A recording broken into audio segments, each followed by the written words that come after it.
And we live.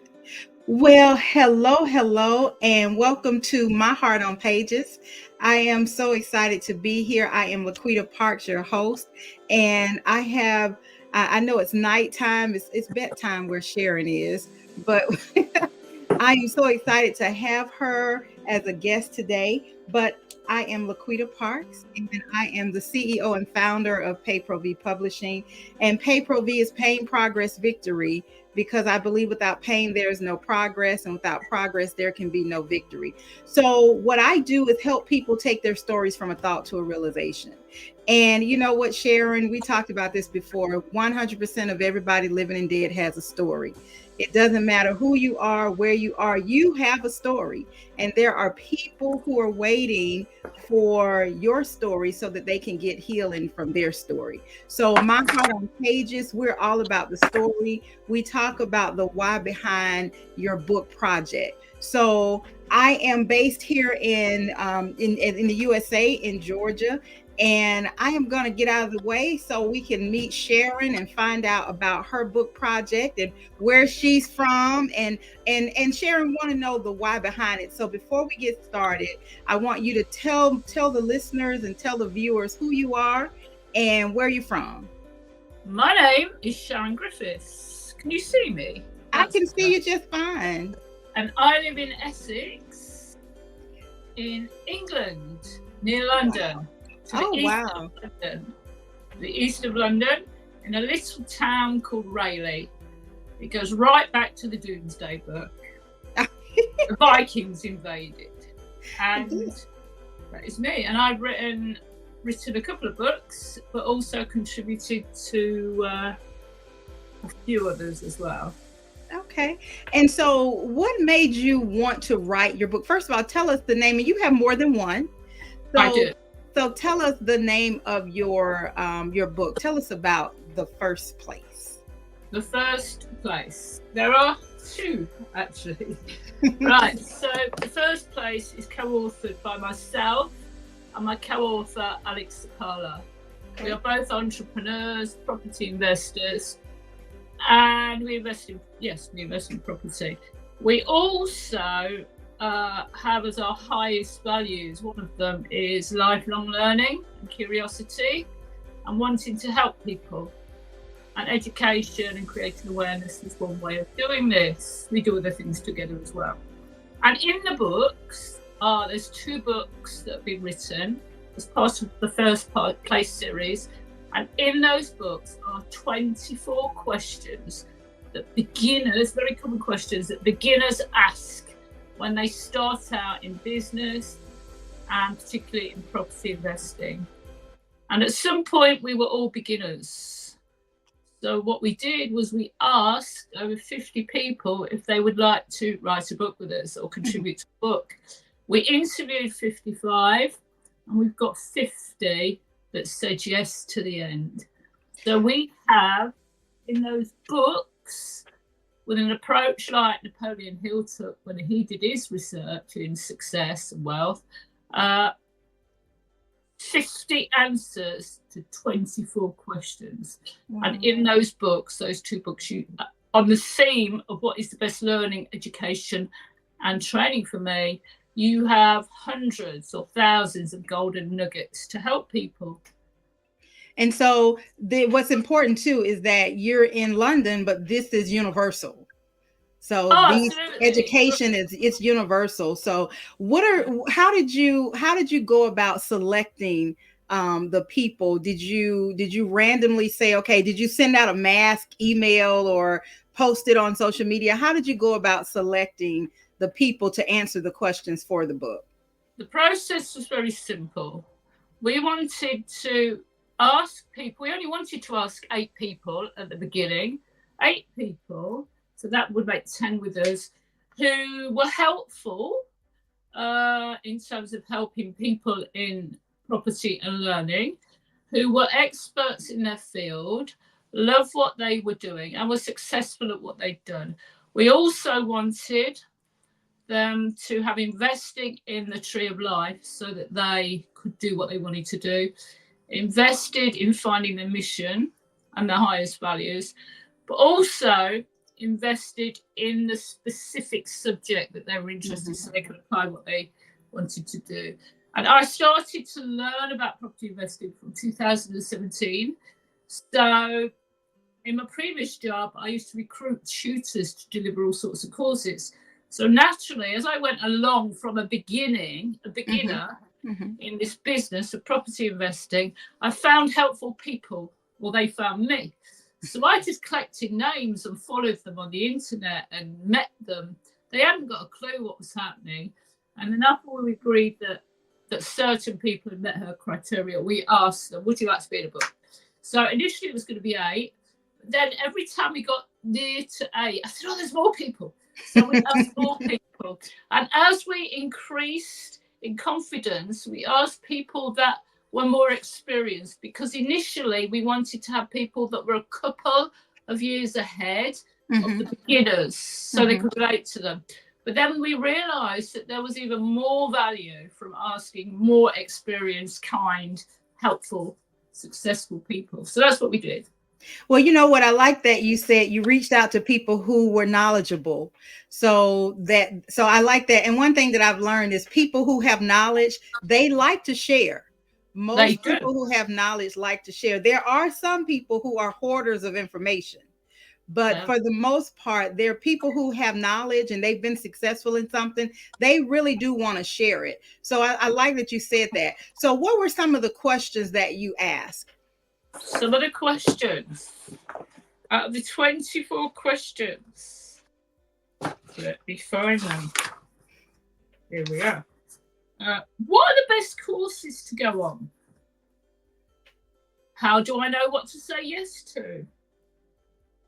What type of networking event should I go to? Oh, so I like that. Let me ask you a question. So what was some of the answers? How do you know what to say yes to? Because I know this is talking about property investing, but that can be anything. How do you know? Give us a tip on how do you know what to say yes to in the world in general when you're trying to make a decision on something. What's a good rule of thumb for knowing what to say yes to? Because that can kind of be difficult. Yeah, and many of them, I mean, the same messages are coming through, but many of them said, well, it's also good to know what to say no to. So I've opened a book here at one of my mentors that I invested in through my training. How do I know what to say yes to do? That's a really difficult one, because again, everything is much about each individual person. I think some of the people who sell property courses are extremely good at selling things. So I would probably say you should start at your default setting at no, and then work your way up to yes, as opposed to the other way around. I know that sounds pretty negative, but I just feel I've seen quite a lot of people have allowed themselves to be misled and have been lured into a false sense of security, thinking if I say yes to this, I will achieve. What you actually need to do is graft your ass off, and then you will achieve. So that's my cynical answer, that one. You know what? So I like that. One person. I like that, because that makes a lot of sense. One person, a lady here who I met on a training course, she became very prolific in serviced accommodation, unique system. I think you should be confident that you can resonate with the person's situation course that is right for you, and that you won't get pushed into everything. Always take time to think, and I think some of it is down to gut feeling. Obviously, everything is underlined by due diligence. So there's a couple of people there, but there's 48 other people who give responses. Now, what the other person said, sometimes we're lured into a false sense of security. I believe that.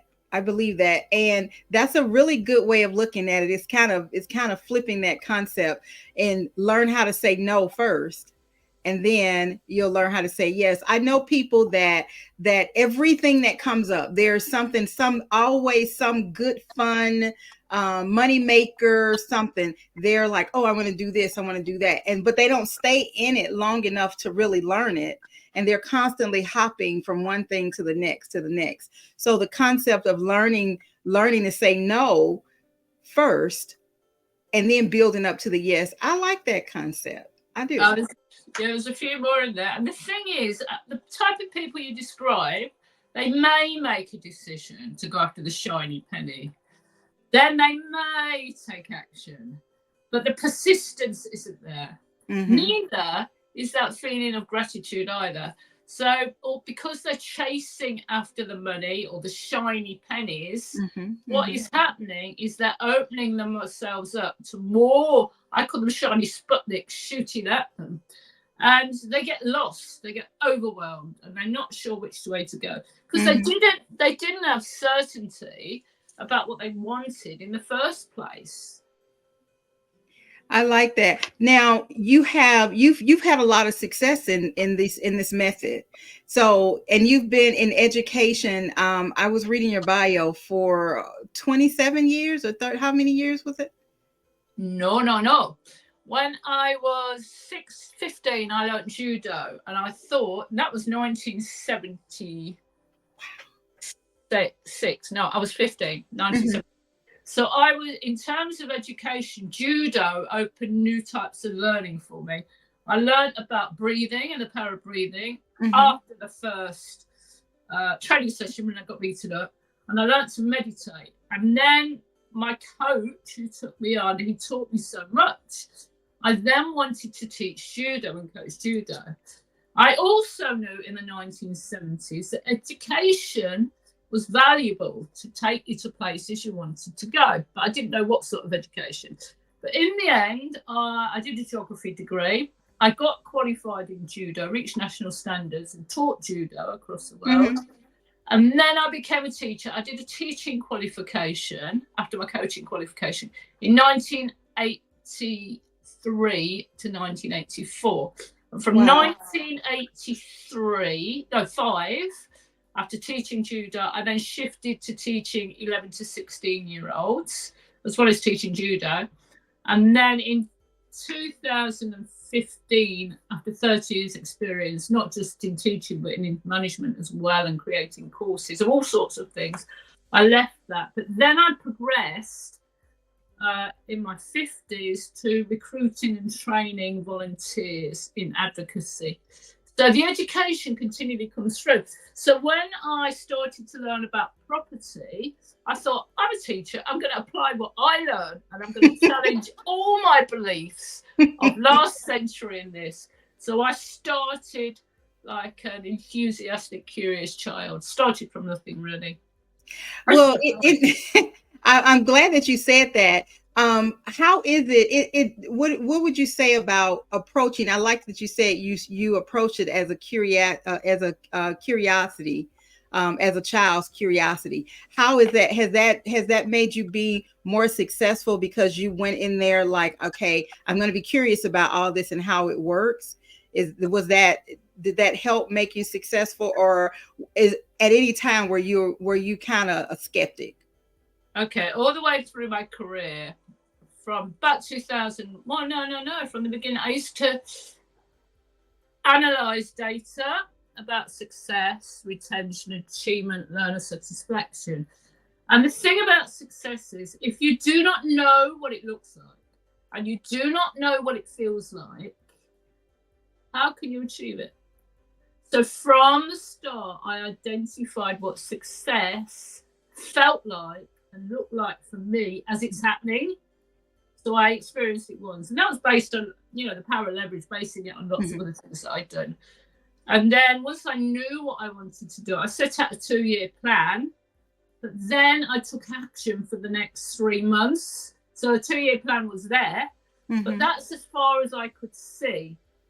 And in my naivety, what I thought was successful then actually is like a shifting sand, because as I got better at what I did and became more confident, I achieved more, made more wins, I suddenly saw more, my mind opened. And as I mixed with more people that were successful in lots of different things, business and property mindset, I suddenly realized that what I'd started at the beginning, my definition of success, was limiting me. So I began to shift the goalpost. But I always, whenever I made a decision, I committed to it. I took action in an aligned way. I kept the promise, and I persisted until successful. I say persisted because within that process, there are things that shoot out and hit you that you don't even expect to happen. So it's about also being open, so that I call it, you can pirouette like a ballerina. Because if something like that, and there's lots of stories I can tell, something happens, you don't carry on regardless as you are. You take a 360 degrees, look at it all, you weigh up the evidence, and you make a decision about the next steps. And sometimes it's got to be like that. Sometimes it may take longer. I think that's powerful. Yeah, it all feeds in to my highest values, my mission, my purpose, my North Star, so that it's going to happen. I think that's powerful because one of the things that you said was that you aligned with people who were successful. And I think that's very powerful because a lot of times we go in naively. And I also like that you said what success looks like to you. Success looks different to all of us, no matter what field you're in, whether it's buying property, real estate, whether it's publishing. Success is going to look different. But I like the fact that you said what it looked like to you until you surrounded or aligned yourself with people who are successful. Then you were able to broaden your mind and your scope of success begin to grow. So I think that's really powerful. How was it? So you said you had a mentor. You got a mentor in the field that you were in, or just a successful mentor? How important is that, or is there a difference? The thing about a mentor, it's not just about the subject. It's also about, do you get on with them? And it might be that you are aligned, but you don't like what they tell you because they tell you the truth. But they have to care about you. You know, if you invest in a mentor, the thing about having a mentor is you say what you're going to do and you do it. Okay. And ideally, they want to invest in you as well afterwards. So when I said I was going to do something, I was going to do something. And every mentor has trodden the path of some kind. And they can see right through you, through your bullshit, through your lies, through your stories. And the better your stories are that are lying, or you believe them, the more they'll see it. And they'll spot patterns. And at one point, I mean, I had this particular mentor, and it was partly in lockdown, I think for 18 months. And about month, it was probably about 14, 15, he said, "Hey, Sharon," he said, "you're like a record. You're like that needle in that record player with so much fluff around you. Why don't you get out the groove?" And I knew what it was that was holding me back. He saw it. He'd been very kind to the point, and he said things, but he just came out and said it, and I had to dig deep then. I got more mentors and coaches then, because there were things that I needed to do. Going right back to childhood, I hadn't realised were holding me back. The shadow, when that event happened, my shadow hid things, and when I was in trouble, it used to pop up, get me in trouble. You said you got so basically your mentor after 14 months said after how long? Well, at the beginning, he said, "I can't teach you anything, Sharon. You know what you want. You know what you're doing." And as I said, "Well, I'll go buy a house then." So I then pushed myself further and further. But the same pattern emerged, and he was nudging me and said, "Sharon, why don't you change it? Why don't you just take a different approach?" It was like, I've got to say it. Uh-oh. All right. Well, we are talking to Sharon, and it looks like we got disconnected. And let's bring her back to the stage. Hey, we got disconnected there for a second. You were saying, so after a little while you were going in a certain direction and it kept bringing you back to the same place. So he said, hey, why don't you change direction? Do you think that was a little bit of fear of success, maybe?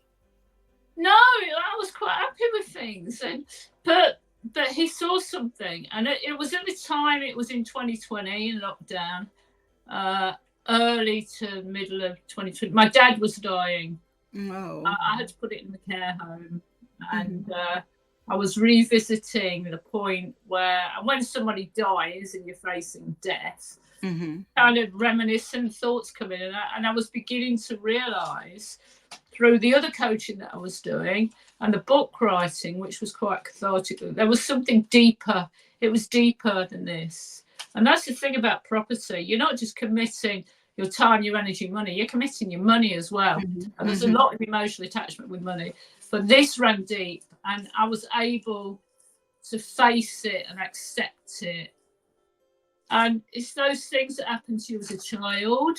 You don't realise the operating system that's working within you until you begin to realise. And that's what was happening.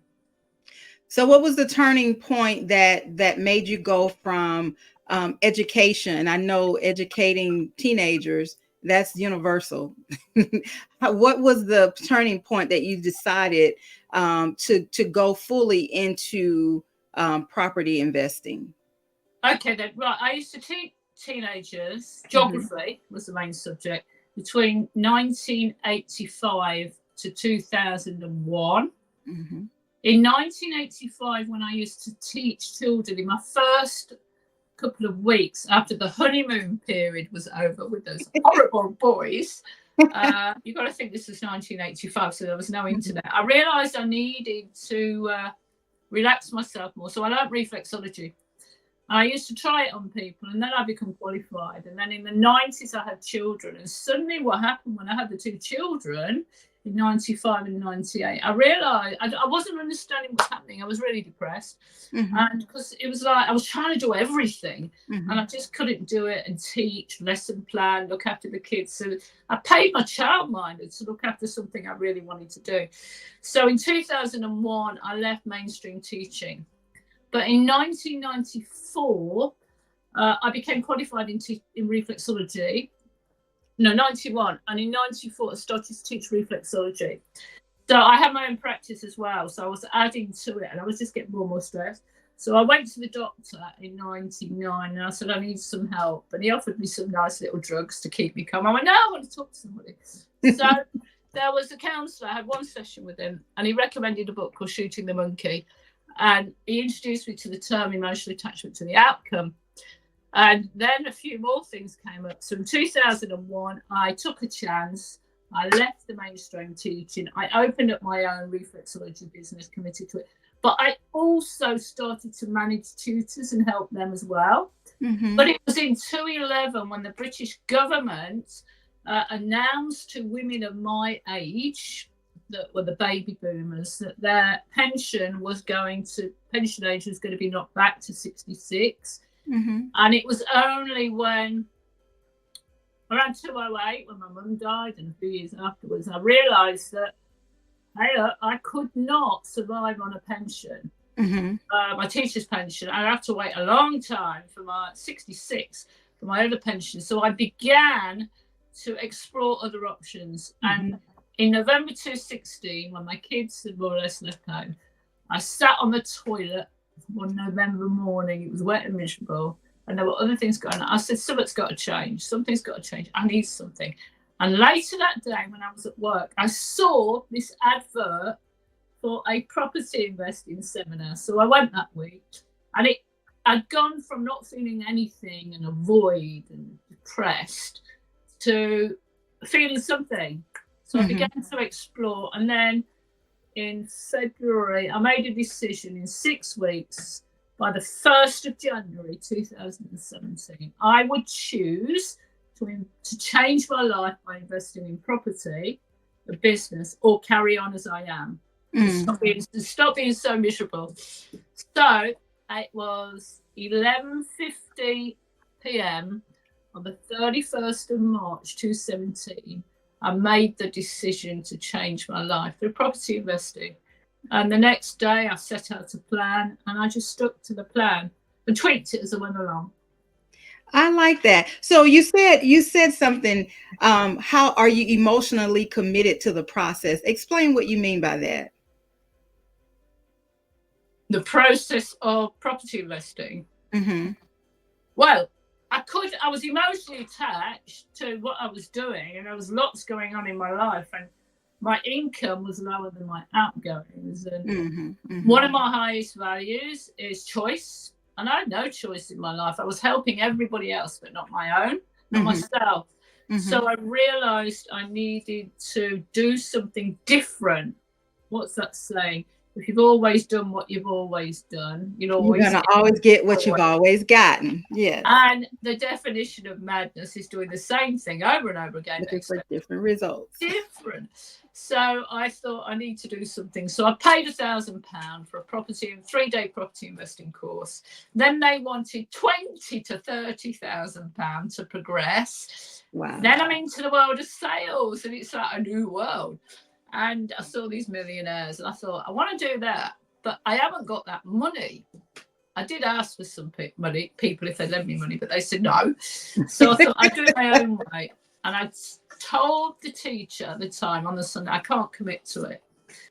And he went, okay, then I failed. I said, no, you haven't. I said, why haven't you failed? Why have you failed? He said, well, I've not sold you the course. And I went, that's fine. I said, I will succeed. And then he gave a little talk at the end. He said, for those of you that are continuing with us, like £20,000 to £30,000, congratulations. You're in a community where we'll help people. For those of you that haven't, you think you've learned or not, but you haven't. You've not even touched the surface. And for those of you that are doing it on your own, beware. You're more dangerous now than you were when you came here on Friday. So I realised that I needed to do my ABC then. Look at my assets, look at my beliefs, and look at my community. Mm-hmm. And that was part of the plan. And that's what I did. So I committed. I gave it 2 years. I thought, I'll give it 2 years, because if you think a college course before your dissertation is 2 years. Right. In England, at the age of 15, 16, you do a 2-year course. Then you do A-levels. Then your degree, you're 2 years, and then you do your interesting things, what you're interested in. So I thought, why not do it like a 2-year course, do my own curriculum, apply what I know to help me. So I thought, even if it going gets tough, I'll still keep going, because it's going to happen. And if it doesn't, on my deathbed, I can always say I'm glad I did, rather than I wish I had. That's amazing. So you didn't continue in the 20,000 pound class. You did the work.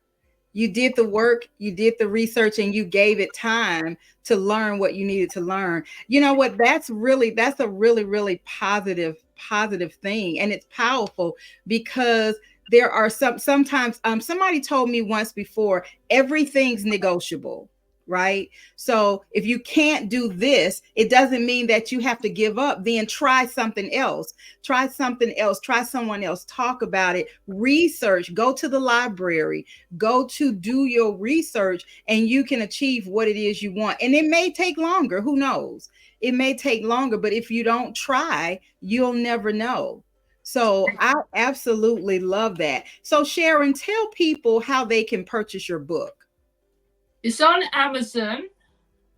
It's called The First Place. There we are. I'm sorry. Go ahead.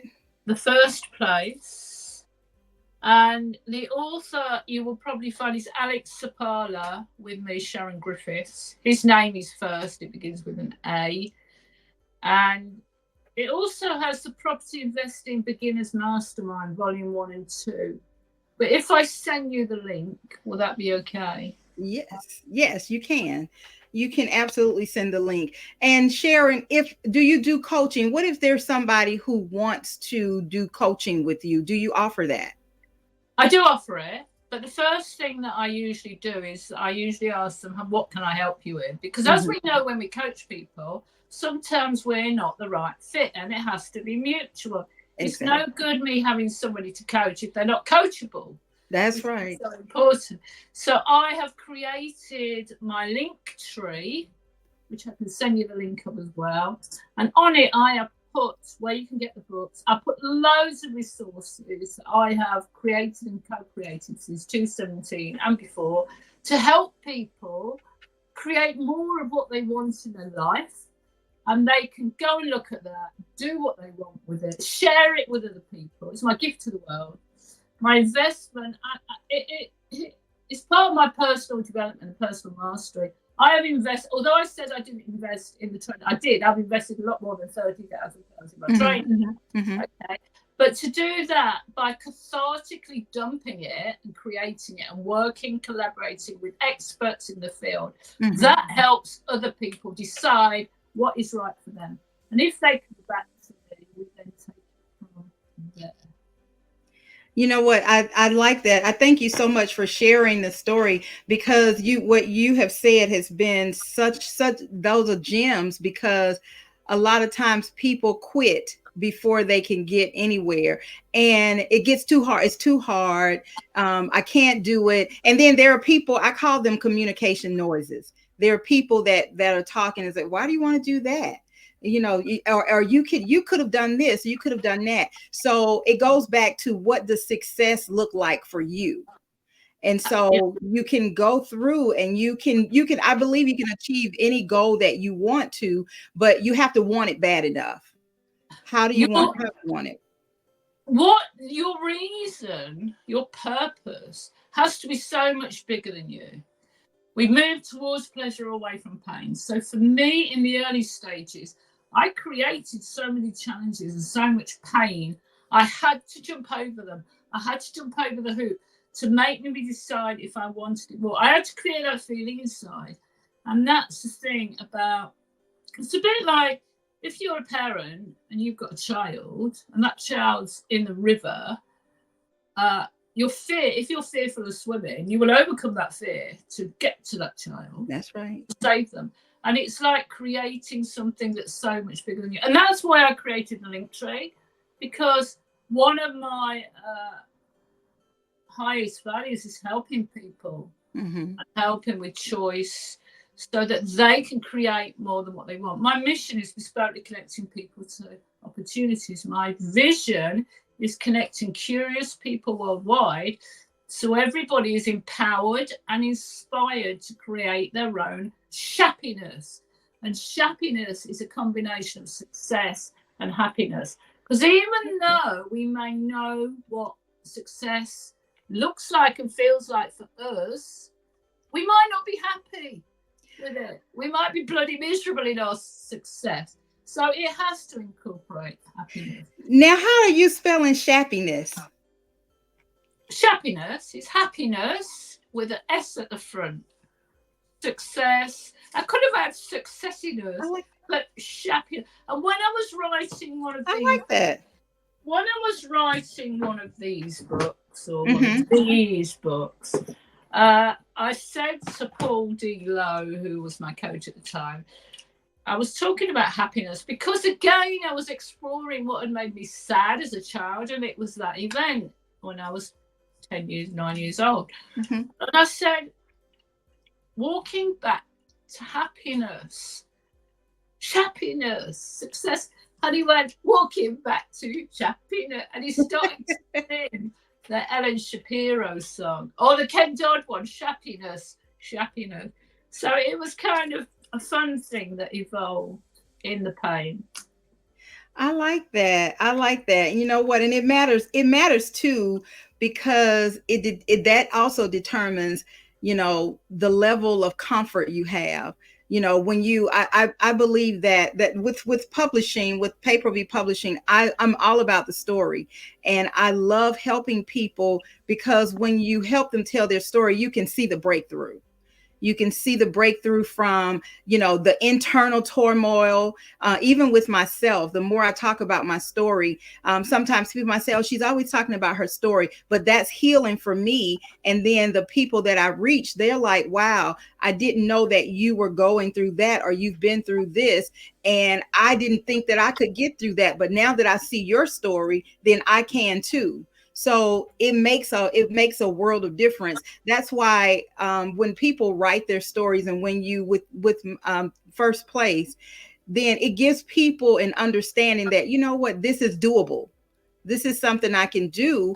And just, hearing your story, you could have said, okay, you know what, I don't have the money.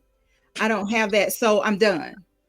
I'm done. But you didn't. You were like, okay, no, you invented a way for you to meet the goals that you set. And you set realistic goals. That was great. Realistic goals. Sometimes we're microwave, especially. So I'm not a baby boomer. I think I'm a Generation X.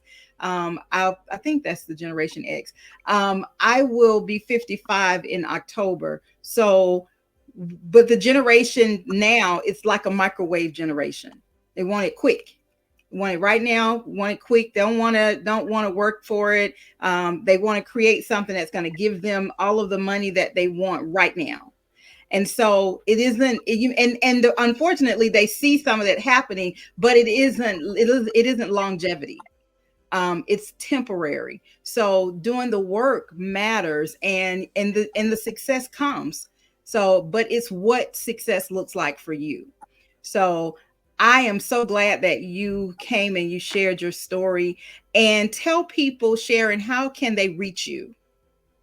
Okay, read me. On my website. Okay, and we can put the link up there. I'll put the link on the website. They can reach me, or they can reach me on LinkedIn. I'm Sharon Griffiths. I have a picture of me with these books behind, 3 of these. Or Facebook. I'm on Facebook. I've got into the modern world. You know what you say about the children.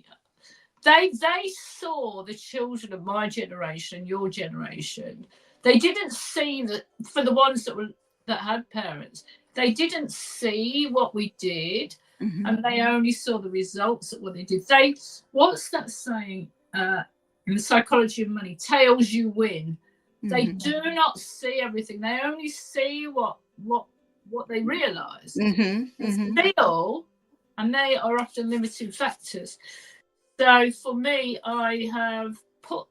this is why I put lots of resources like this to enable people to see about the importance of mind power, decision, action, persistence. It's like a martial art. I did judo. I got my black belt.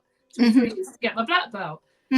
Anybody that's good at anything, or a child that's a swimmer that's good at it, they know what it takes to be good. Yes. But only by going through that experience will you feel that.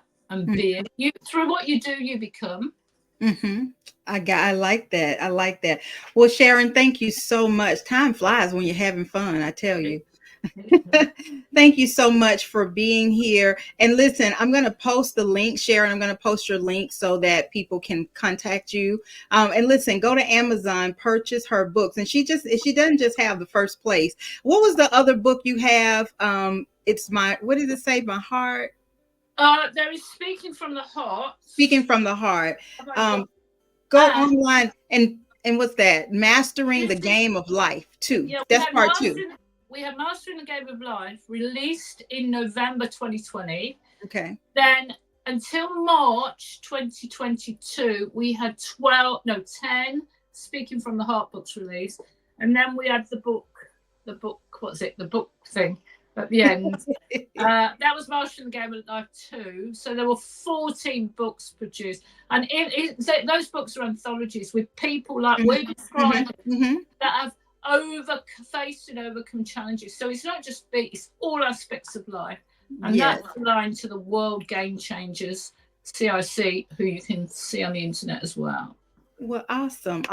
I'll put those links up. I'll share those links with you. So if you're listening live, or if you catch it on replay, I'll post the link so you can reach out, go to Amazon, purchase Sharon's books, the anthologies, and the first place on property, investing in property. And listen, the best investment you can make is an investment in yourself.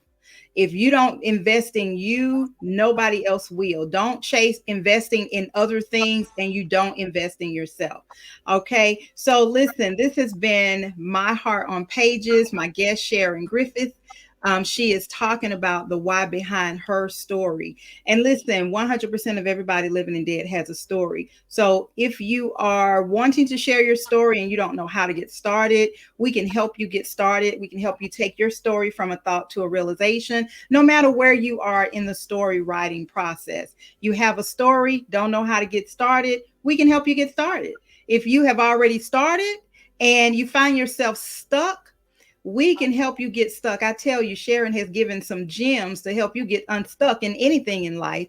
And if you've already written your book and you're ready to publish it, we can help you with that. We can provide some feedback as well as some editing and help you get your story from a thought to a realization.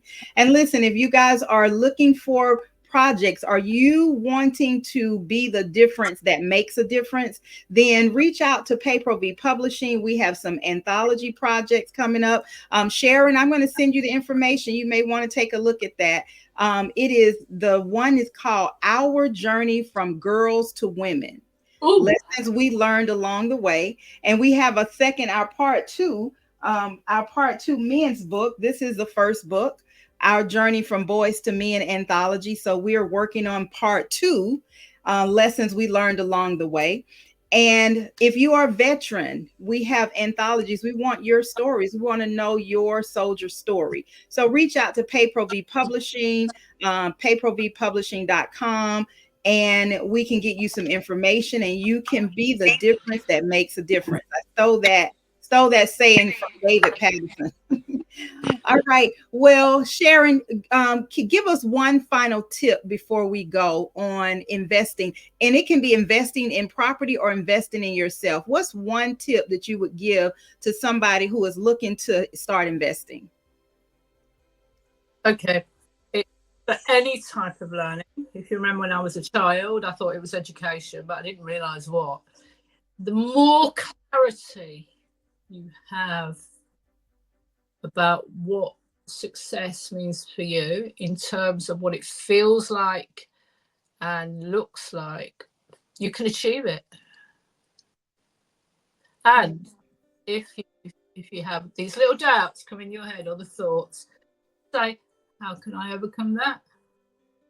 And the mind's job is to think thoughts and answer questions. And there's ways of doing that, but I think that, or in the books, you've got lots of top tips there. Yes, get the book, guys. Get the book. Thank you so much, Sharon. It has been a plump, pleasing pleasure. Better than a triple decker peanut butter and jelly sandwich. That's my story, and I'm sticking to it. So, guys, until next time, have an amazing day. Sharon, hang around for me for a minute before you hang up. And you guys, until next time, be blessed.